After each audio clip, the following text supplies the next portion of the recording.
考题中常常会出现问你的喜好、想法，你会怎么做？遇到这一类的题目，你要能够学会自我表达。我们先来熟悉一下这类题目的回答方式。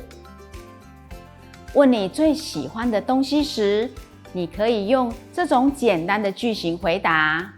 爱跳爱耶。问题的类别是什么？看是书或者运动等等。第一个黑不改，第二个是什么？也就不改，第三个是什么？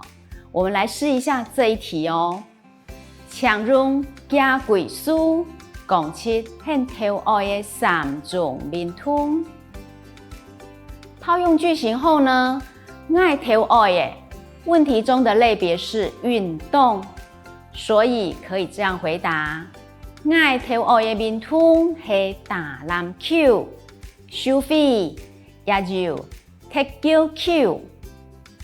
回答的时间有20秒，所以在时间内加上一些辅助词，可以让分数高一点。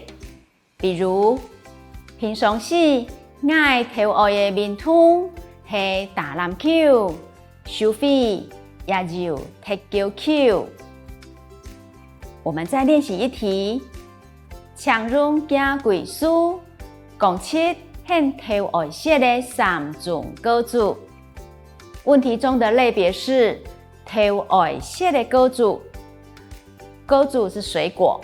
套用句型后，我们就可以这样子回答：爱真爱食果子，不过跳爱色的果子是苹果、西瓜，也就柑子。